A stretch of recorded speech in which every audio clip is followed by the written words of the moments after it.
Here we are, this is Map of the Week, and I'm Luke Sutton, following on online as the 10th Doctor. This week, I'm going to do Danger City. It's a classic deathmatch map, originally made in 2000, and very popular right now on many of the remaining HoloMatch servers. So let's take a look at it. Okay, this is Danger City from M. Kupfer, released in 2000 with bot support, which is very nice. Nice swinging Danger City sign there.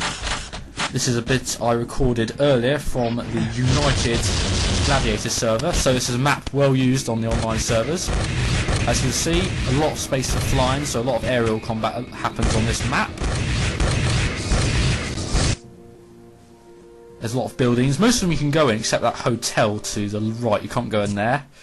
This is a nice hidey, campy area, although camping is frowned upon in the community, where you can snipe people.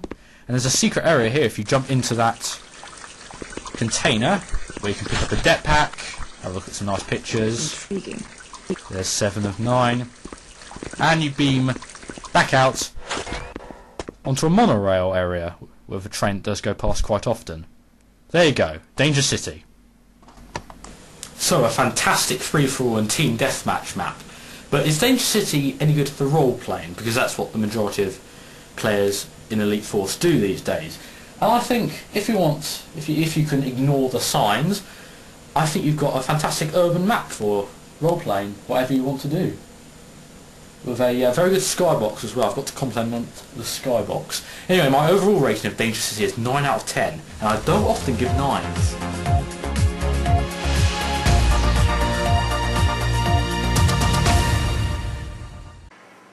So that just about rounds up this anniversary special. I'm going to leave you now with Luke and his final thought on birthdays.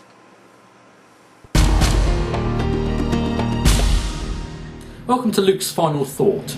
It's been well over a year since I've done one of these, but far be it from me not to celebrate Elite Force's decade anniversary.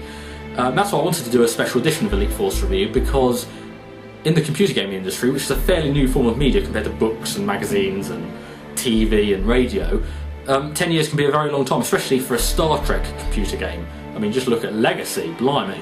Although Elite Force 2 is sadly a complete dead loss and has been for some time, Elite Force 1 was somewhat reborn with the RPGX mod developed by us, the fans, the players. And even now that's only just fizzling out, so it's been going for quite a long time. I'm the administrator on Filefront's Elite Force Files, a website I've been visiting almost as long as the game's been out, since I was very young. And I'm very proud that I've gone from member to manager of the site, and I'm really pleased that Elite Force Files has gone on for so long. Elite Force was my first-person shooter game, and I distinctly remember being so green that I didn't actually know how to get past the first level. Sounds embarrassing now, but you know, I was like 10 or something. Shoot the plasma filters, sure, but actually go back from where you came from. Do you remember that bit? You have to... Beesman gets captured by the Borg in the holodeck level. That's took me weeks to get through that, and equally I'd never heard of cheats until I got to the final level when I needed them against a Vorsoth, which some people think was a bit of a veer sort of enemy, but I thought was quite good fun. Good end for the game. And when I first played the Borg levels, I actually hid the character of Monroe and then hid under a table myself. That's how scary I thought it was. But like I said, it was a long time ago and I was quite young. I'm rambling. The point is that it was really cool because you could go through Voyager's decks. I know we can debate if they were canon or not these days, but back then it was the coolest thing ever. HoloMatch, of course, was great as well.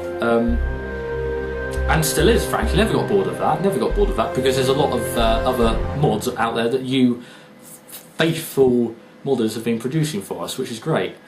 The community, of course, is what's driven Elite Force for the last decade. Not only have members provided us with the RPGX mod, but there have been some colourful characters. Quince, who has now become a sort of deodorant apparently.